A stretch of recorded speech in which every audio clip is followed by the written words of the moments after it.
Sign पर लिखा था इलेक्ट्रिफाइड फेंस 10,000 वोल्ट्स, इसे मत छूना।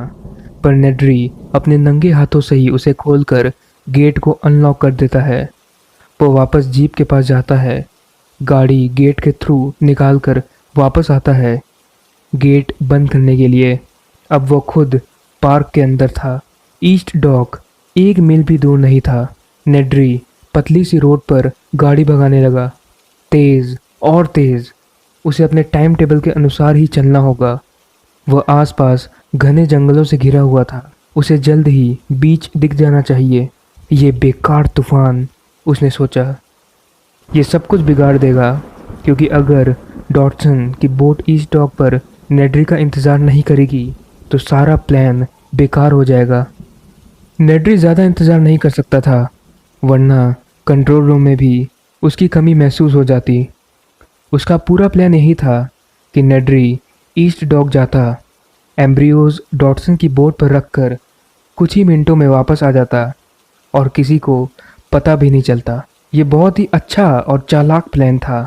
नेड्री ने हर एक चीज़ पर बहुत ही सावधानी के साथ काम किया था।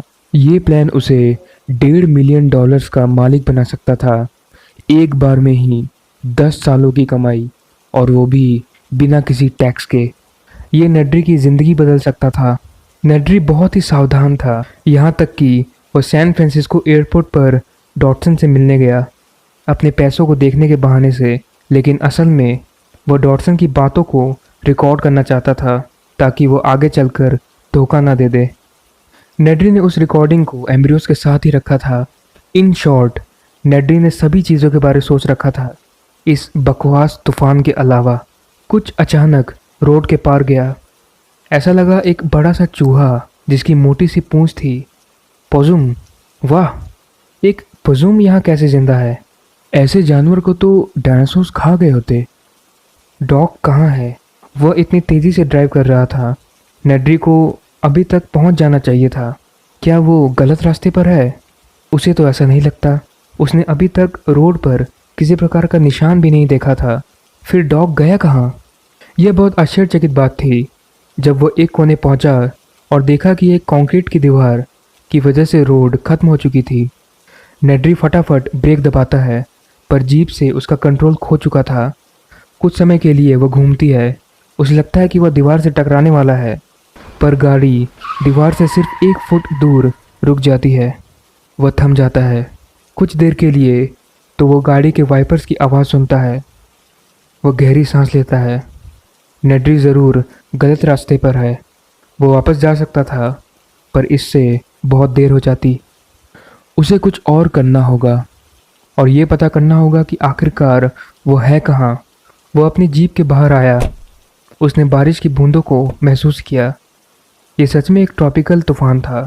बारिश इतनी तेज़ हो रही थी कि उसकी बूंदें थोड़ी सी चोट भी दे रही थी। उसने अपनी घड़ी की ओर देखा। 6 मिनट गए। वो आखिर है कहाँ? वो दीवार के दूसरी तरफ गया और उसे पानी के गड़गड़ाने की आवाज़ आई। क्या ये समुद्र है? नेड्री फटाफट आवाज़ की तरफ गया। चारों तरफ घना जंगल था। गड़गड़ाने की आवाज़ ज़्यादा होने लगी। उसके पैरों के नीचे की मिट्टी नरम हो गई थी। एक नदी, वह जंगल की नदी के पास था। धत तेरी की, उसने सोचा। उसने फिर अपनी घड़ी की ओर देखा। 7 मिनट गए। तुम मुश्किल में हो डेनिस, उसने ज़ोर से कहा। इसके बदले एक कोमल सी आवाज़ आई, किसी उल्लू की। नेड्री ने इस पर ध्यान नहीं दिया। उसे अपने प्लान की चिंता थी। ये स्पष्ट था कि अब नेड्री के पास समय नहीं था और उसके पास कोई चारा भी नहीं था। उसे अपने ओरिजिनल प्लान को छोड़ना ही पड़ा।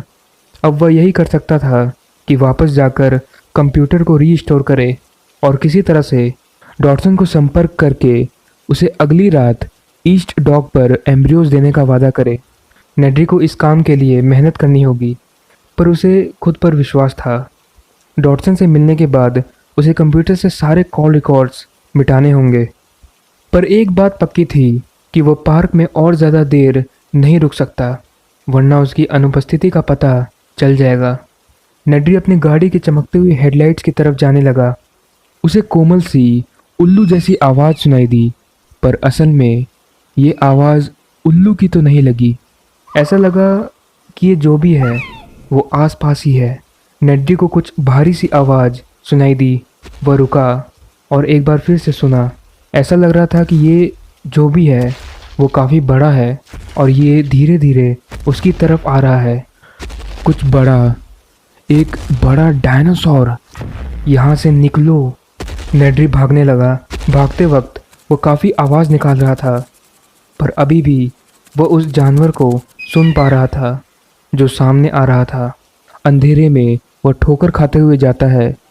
उसने सामने जीप को देखा। दीवार के उस पार चमकती हुई हेडलाइट को देखकर उसे अच्छा लगा। कुछ ही पलों में वो अपनी गाड़ी में होगा और फटाफट यहाँ से भागेगा। नेड्री दीवार के उस तरफ गया और थम गया। वह जानवर पहले से ही वहाँ मौजूद था, लेकिन वह ज़्यादा नज़दीक नहीं था। डायनासोर गाड़ी से लगभग 40 फीट दूर खड़ा था। नेड्री ने पार्क को पूरी तरह से नहीं देखा था, इसलिए उसे अलग अलग प्रकार के डायनासोर्स के बारे नहीं पता था, पर ये वाला कुछ अजीब था। 10 फुट लंबा शरीर, पीला रंग और काले धब्बे, साथ ही सर पर वी आकार का उभरा हुआ हिस्सा।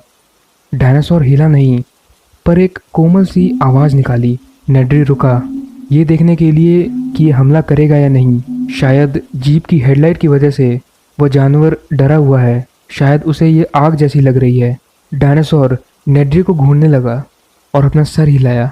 नेड्री को अपनी छाती पर किसी प्रकार की चीज़ महसूस हुई। उसने नीचे देखा कि कुछ झाग जैसी चीज़ उसकी शर्ट पर लगी है। उसने उसे छू कर देखा। ये थूक था। डायनासोर ने उस पर थूक दिया। ये डरावना था, उसने सोचा। नेड्री ने डायनासोर को देखा और उसने फिर से अपना सर हिलाया और तुरंत नेड्री को उसकी गर्दन पर कुछ गीला गीला महसूस हुआ। उसने अपने हाथों से उसे पोंछ दिया। उसके हाथ और गर्दन जलना शुरू हो गए। ऐसा लग रहा था कि उसने एसिड को छू लिया है। नेड्री ने गाड़ी का दरवाज़ा खोला और ये पता करने के लिए कि कहीं डायनासोर हमला तो नहीं कर रहा, उसने वापस डायनासोर को देखा। पर अचानक उसे अपनी आंखों में दर्द होने लगा। उसके सर में कांटों के चुभने की तरह दर्द हो रहा था। उसने अपनी आंखों को जोर से बंद किया और हाँफने लगा। जब उसने अपनी आंखों को छुआ तो कुछ झाग जैसा महसूस हुआ। थूक! डायनासोर ने उसकी आंखों पर थूक दिया। उसका दर्द असहनीय था। वो अपने घुटनों पर आ गया। उसके गाल गीली ज़मीन पर थे। वह लगातार सांस ले रहा था। उसके नीचे से ज़मीन कांपी और नेड्री जान गया कि डायनासोर चल रहा है। उसे उसकी आवाज़ आ रही थी। दर्द के बाद भी उसने ज़बरदस्ती अपनी आंखें खोली, पर चमकती हुई बिंदुओं के अलावा उसे कुछ दिखाई नहीं दिया। उसे यह एहसास हो गया कि वो अंधा हो चुका था। डायनासोर की आवाज़ करीब आ रही थी। नेड्री खड़ा हुआ, पर चक्कर की वजह से वापस गिर गया। डायनासोर अब करीब था। वह उसे महसूस कर पा रहा था, पर नेड्री उसे देख नहीं पा रहा था। वह कुछ नहीं देख पा रहा था। उसका खौफ परम सीमा पर था। वह अपने हाथों को हवा में ज़ोर ज़ोर से हिलाने लगा, हमले से बचने के लिए, जो उसे पता था कि होने वाला है। और तब एक नए प्रकार का दर्द उसे अपने पेट में होता है। ऐसा लगा कि उसे चाकू मार दिया गया है। नेड्री गिर गया और अपनी शर्ट के फटे किनारे को छूने लगा और उसे कुछ मोटा फिसलने वाला मांस महसूस हुआ जो गर्म था। और तब उसे बहुत ही खौफनाक सच्चाई पता चली कि उसने अपने हाथों में खुद की आंतों को पकड़ा हुआ है। डायनासोर ने उसके पेट को फाड़ दिया था और उसकी अंतड़ियाँ बाहर आ गई थीं। नेड्री डायनासोर के पैरों पर गिर गया और उसके सर के दोनों तरफ उसे एक नया दर्द होने लगा। दर्द बद से बदतर हो रहा था। उसका सर डायनासोर के जबड़ों में था और उसने नेड्री को उठा लिया था। इस डरावने एहसास के साथ नेड्री की एक अंतिम इच्छा सामने आई कि यह सब जल्द ही खत्म हो जाएगा।